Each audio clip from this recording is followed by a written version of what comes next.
Oke teman-teman, balik lagi di tim review. Kali ini kita ada di dua buah unit Honda WRV. Ini adalah mobil yang masih baru ya hitungannya, belum 1 tahun dia mengaspal di Indonesia. Hanya saja untuk penjualannya dia sudah mengalahkan kompetitornya di brand-brand lain seperti yang lainnya di kelasnya lah. Teman-teman pasti dia sudah tahu kelas Honda WRV ini. Nah, untuk yang ada di sebelah kanan saya ini adalah Honda WRV tipe E. Nah, untuk yang tipe ini mungkin teman-teman juga baru tahu nih, dia baru saja mengeluarkan yang punya transmisi manualnya, karena yang sebelumnya dia pertama kali launching sampai bulan sebelum Mei, sebelum yang manual datang ini belum ada yang manualnya. Kali ini sudah ada yang manualnya, harganya cukup menarik, hanya di angka 269 juta. Nah, ini juga yang menariknya teman-teman. Jika teman-teman ngincer Honda Brio RS dengan harga yang sudah mendekati ini, nah boleh nih intip-intip Honda WRV ini. Kelebihannya banyak, tenaganya tentunya lebih besar dibandingkan Honda Brio, tapi itu sih selera ya. Nah, boleh deh nonton dulu penjelasannya. Nanti juga kita akan tayangkan hitungan-hitungan menarik dari the best sales di Honda Sol Iskandar atau Honda Bogor. Let's go.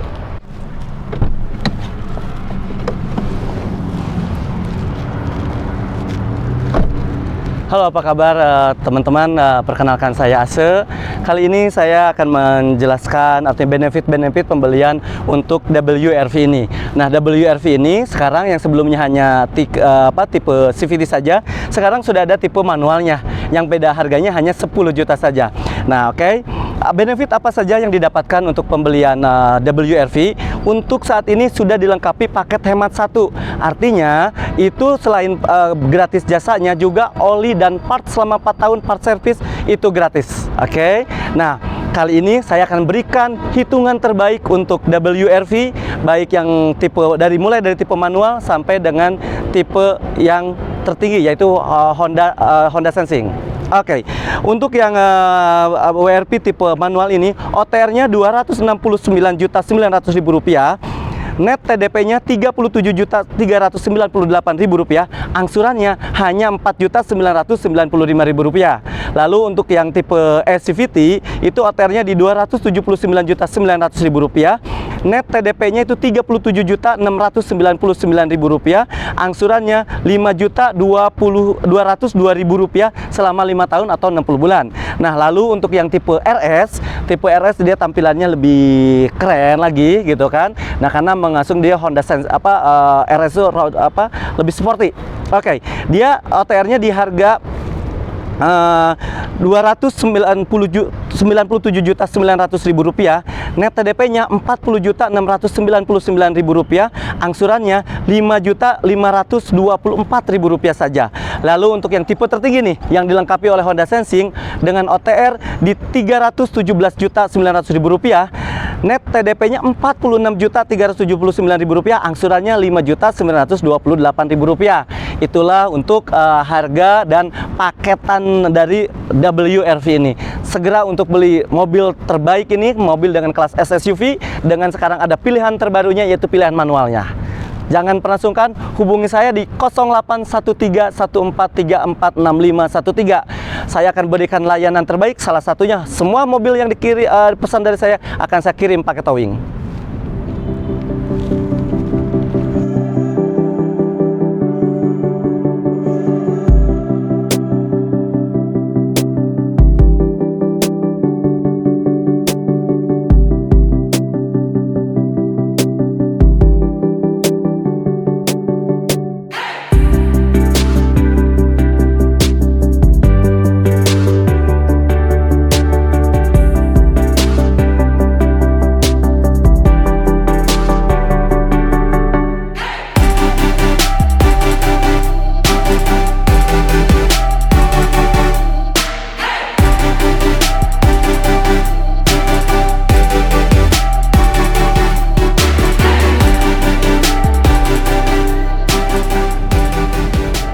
kita ulas eksterior dari Honda WR-V atau biasa kita sebut Honda WR-V ya teman-teman.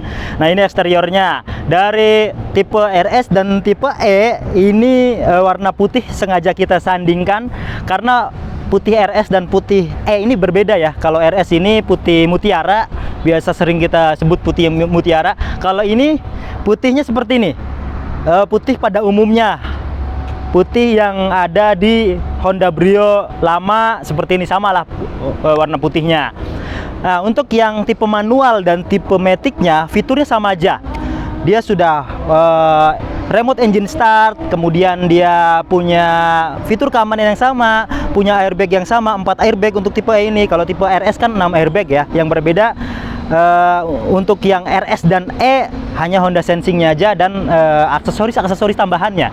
Kalau ini tipe CVT dan tipe manualnya itu sama persis, mukanya pun sama. Nah, kita fokus yang kesini dulu aja teman-teman, karena untuk tipe RS sudah pernah kita bahas, videonya aja ada di deskripsi, linknya atau di atas ini. Untuk headlampnya dia masih halogen biasa berwarna putih. Kemudian untuk sama untuk lampu sennya, lampu senjanya pun sama. Dia belum ada DRL-nya, tapi dia sudah dilengkapi dengan LED fog lamp. Itu menariknya. Di tipe terbawah pun, karena tipe ini tipe paling bawah ya, dia sudah dilengkapi dengan fog lamp dan LED. Kemudian grillnya seperti ini. Ini sih kalau menurut saya lebih kalem ya, lebih kalem lah kalau dibandingkan yang RS sendiri. Kalau RS kan dia seperti itu ya, khas desain Honda saat ini. Kemudian di bawahnya sama persis dengan yang tipe RS. Oke, krom-kromnya pun sama, tetap ada lapisan atau balutan warna krom di grillnya.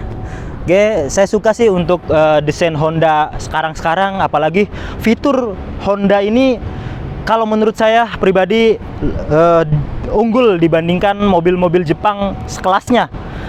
Dari BR-V, dari Honda WR-V, dari Brio yang sekarang baru pertama kali muncul, HR-V, sampai yang paling atasnya Civic Type R. Itu kayaknya untuk di jajaran mobil Jepang ini salah satu yang di atas lah. Salah satu ya, kita nggak nyebut yang paling atas, tapi di jajaran atasnya. Oke, seperti ini tampang bagian depannya. Nah, kali ini kita ke bagian sampingnya. Nah, untuk bagian sampingnya sendiri seperti ini perbedaan dibandingkan dengan yang tipe RS-nya. Yang paling kelihatan adalah di bagian kaki-kakinya. Kalau yang tipe E manual maupun CVT ini seperti ini, dia peleknya sudah alloy wheels 16 inci, kemudian profil bannya 16 ring 16 dengan profil ban 215/60 ya. R16 lebih tebal untuk ban ya, karena dia peleknya lebih kecil ringnya, makanya untuk mengejar ground clearance yang sama bannya lebih tebal. Apa keunggulan ban lebih tebal ini? Tentunya bantingannya lebih empuk, karena semakin tebal ban itu semakin empuk. Kalau ringnya peleknya lebih besar biasanya mengurangi kenyamanan bantingan itu sendiri.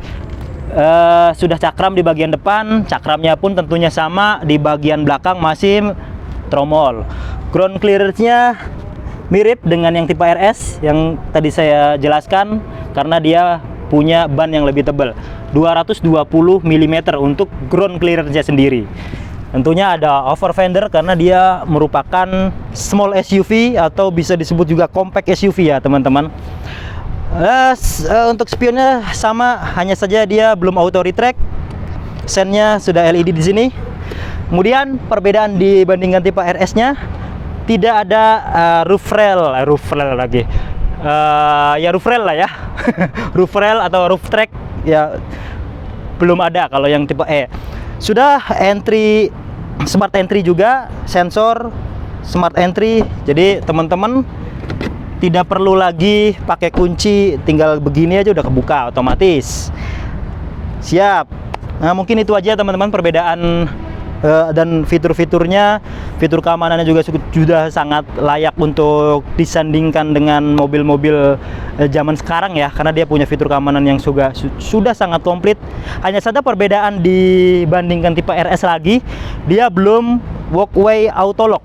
Kalau tipe RS sudah, kalau yang ini, kalau BRV udah teman-teman. Kalau ini kita coba aja. Oh, kuncinya ada di saya. Berarti memang belum ada fitur walkway auto lock. Mohon maaf jika salah. Nah, belum ada ya. Atau coba kita cari tahu di sini sedikit.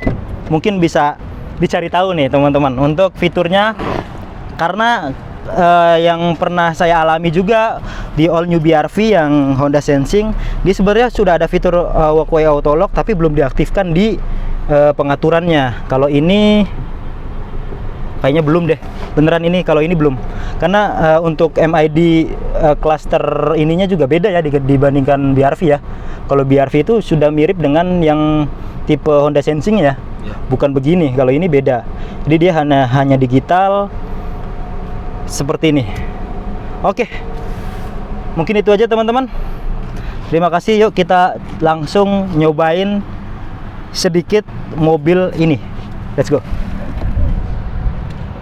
Nah teman-teman, walaupun dia sebuah WRV tipe E, tapi sudah menggunakan remote engine start. Yuk kita coba. Kunci dulu ya. Kita tekan nih, lama nih. Nah, oke. Jadi untuk kenyamanan ini sebuah fitur yang sangat berguna ya, apalagi di terik matahari seperti ini, jadi masuk ke dalam udah adem gitu. Yuk kita coba langsung muter-muterin sedikit mobil ini, meskipun memang rasanya sepertinya mirip-mirip Honda BRV saudaranya, tapi nggak apa-apa, kita coba. Yuk.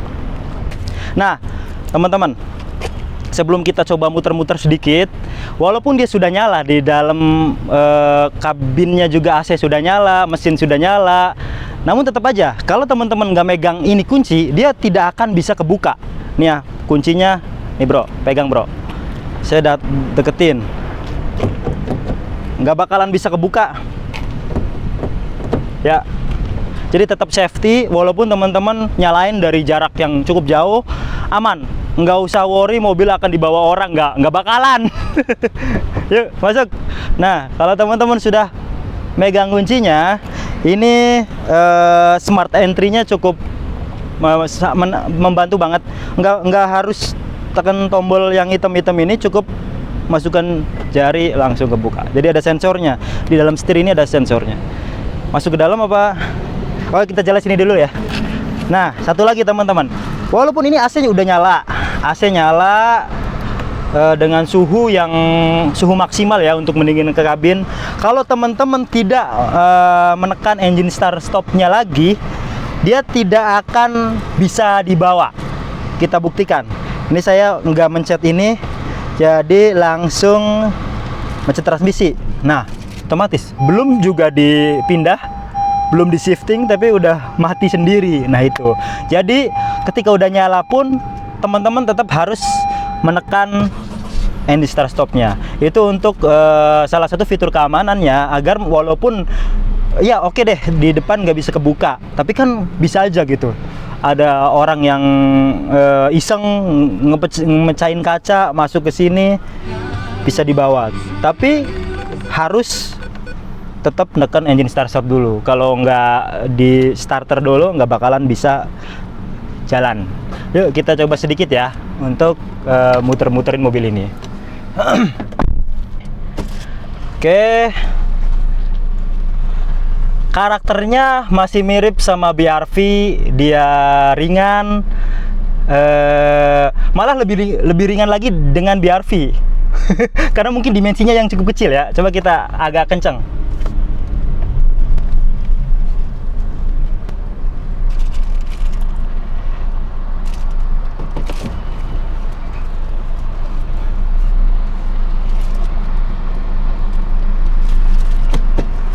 Nah, menariknya headlinknya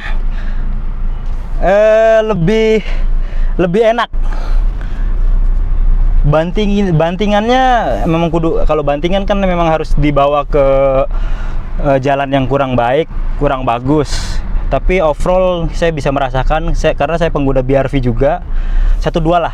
Tapi ini sedikit lebih enak dibandingkan all new BRV untuk bantingannya sendiri. Walaupun untuk suspensinya sama, dia masih tetap menggunakan MacPherson strut dan Hay-Shape untuk suspensi belakangnya. Masih sama karakternya, tapi karena mungkin bobotnya yang lebih ringan, bantingannya lebih enak, dan headlinknya yang pasti itu lebih enak untuk bermanuver. Kita coba manuver singkat ya, langsung di sini aja.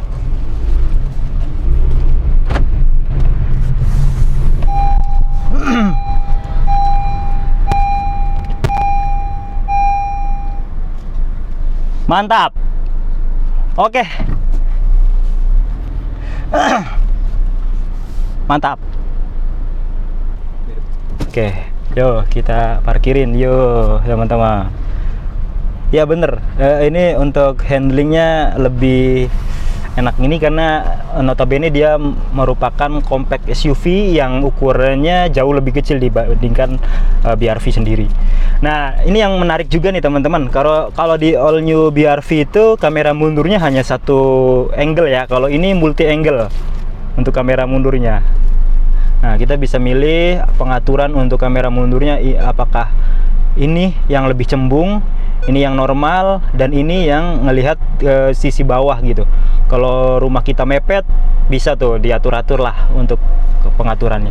Cuman untuk kameranya lebih bagus yang RS-nya. Wajar sih.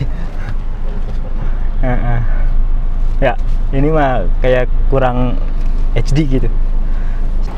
Nah, oke teman-teman, kali ini kita sedang ada di dalam kabin Honda WRV atau sering kita sebut WRV ya.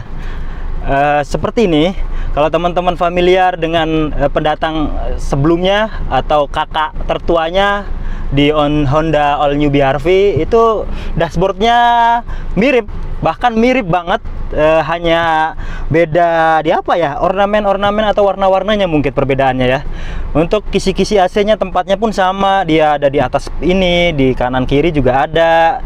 Dan ini saya suka kisi-kisi AC yang ada di atas head unit, karena ketika di malam hari suhu yang sudah terlalu dingin, jadi ini enak nih, nggak nyembur banget ke muka, jadi beginiin aja tuh.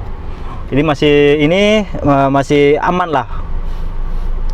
Untuk sebelah kanan sebelah kiri kalau terlalu dingin kan bisa dimatiin. Nah, untuk mobil WRV ini head unitnya sendiri dia berukuran 7 inch, beda dibandingkan dengan yang tipe RS dan BRV Honda Sensing, beda. Namun ini mirip banget persis dengan all new BRV yang sama-sama tipe E. Nah, untuk head unitnya sendiri modelnya masih seperti ini. Kalau yang di tipe RS atau di Honda HR-V yang kita punya, yang saya punya, itu dia lebih bagus, warnanya lebih banyak gitu. Sudah TFT ya. Kalau ini masih begini, masih digital ya, satu warna lah gitu, nggak ada yang lain-lainnya. Namun untuk pengaturannya mirip. Untuk AC-nya pun sama dengan yang BRV tipe E, namun berbeda dengan yang WRV tipe RS. Oke, dia tidak ada auto. Untuk AC-nya sendiri hanya ada max cool. Ini juga udah cukup sebenarnya untuk mendinginkan kabin. Kanan kiri semuanya sudah digital, namun belum ada suhu ya bentuknya. Kalau yang tipe RS-nya kan sudah suhu pengaturannya, low, 18, 19 dan sebagainya.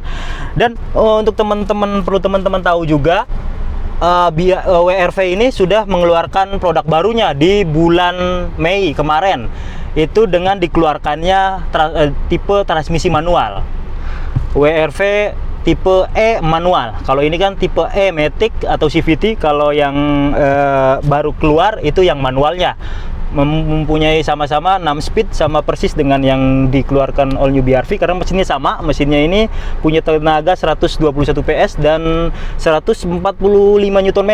Jadi ini adalah compact SUV dengan tenaga terbesar di kelasnya. Untuk joknya masih menggunakan bahan fabric, tapi saya juga suka dengan bahan fabric sebenarnya karena lebih empuk dibandingkan kulit ya.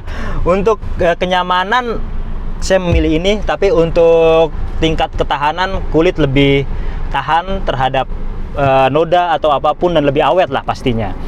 Nah, untuk fitur safety-nya dulu ya teman-teman.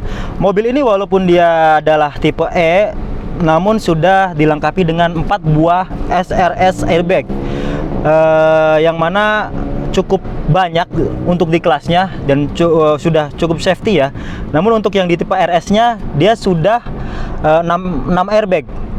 Belum ada Honda Sensing tentunya. Lalu walaupun belum ada Honda Sensing, dia tetap sudah ada Vehicle Stability Control, fitur anti slip, anti limbung lah. Kemudian dia sudah dilengkapi dengan ABS, EBD dan brake assist untuk fitur pengeremannya. Oke, untuk setirnya masih tilt, belum teleskopik. Namun untuk pengaturannya saya suka juga. Honda tuh walaupun setirnya tidak bisa dinaik turunin, tapi untuk posisi mengemudi itu sudah sangat pas gitu. Meskipun di Honda Brio sekalipun, ini menangnya Honda yang saya suka ya. Ini notabene adalah sebuah mobil SUV yang cukup tinggi, tapi posisi mengemudinya tuh enak gitu, kayak mobil-mobil pendek, kayak mobil yang rendah. Jadi tetap fun to drive. Untuk pengaturan joknya bisa sliding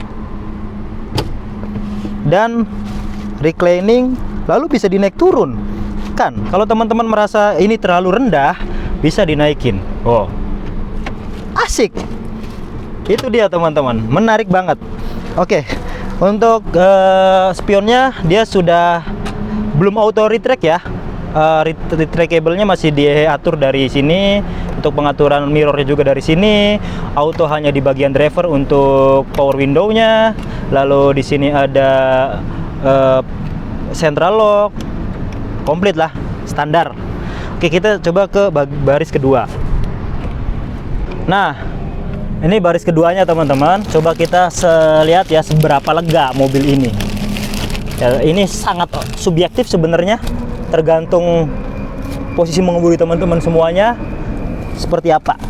Nah, ini posisi mengemudi saya yang tadi, dan ini baris keduanya. Ya, udah cukup worth banget, cukup lega, enak, paha pun menyanggah dengan sempurna karena dia lumayan panjang ya untuk jok bawahnya, untuk baris keduanya.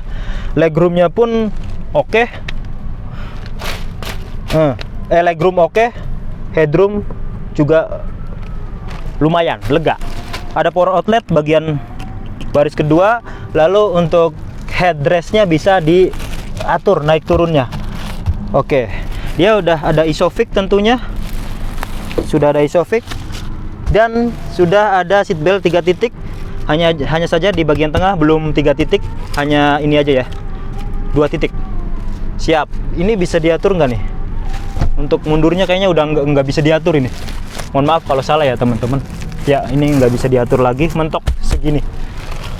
Coba kita lihat ke bagasi sedikit. Ya.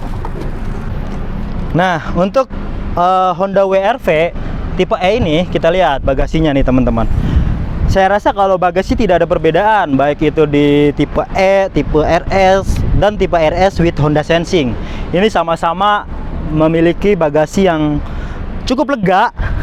Mungkin ini paling lega di kelasnya, karena kelas mobil ini adalah Daihatsu Rocky, Toyota Race, Nissan Magnite ya, itulah kelasnya. Ini cukup lega. Lalu untuk ban serepnya pun ada di bagian sini di bawah. Jadi full, oh enggak, ban serepnya masih pelek kaleng ya. Ya ini kan hanya ban sementara, oke lah. Sip. Nah, dan perlu teman-teman tahu juga, walaupun dia adalah pendatang baru, yang notabene mobil kompak SUV atau small SUV ini sudah didahului oleh Toyota Race dan Daihatsu Rocky, tapi untuk penjualannya, ini saya baru lihat data di bulan Juni, paling laris di antara yang tadi-tadi itu. Oke, mungkin itu aja teman-teman. Kalau teman-teman punya saran, kritik, dan apapun itu, silakan komen ya. Oh iya, ada yang kurang, kita bahas di bagian belakang. Lupa. Nah, ini lampu belakangnya udah LED ya teman-teman. Untuk lampu mundurnya belum, lampu sennya juga belum. Sensor parkir hanya 2 buah. Kemudian di sini reflektornya ada, belum ada rear defogger, ada kamera mundur. Kamera mundurnya ada di sini yang tadi kita lihat di dalam. Ya, mungkin itu aja, cukup banget, sederhana banget. Itu udah service. Ya mungkin itu aja teman-teman. Jika ada saran, komen atau apapun itu, kritik dan lain sebagainya, silakan komentar. Terima kasih.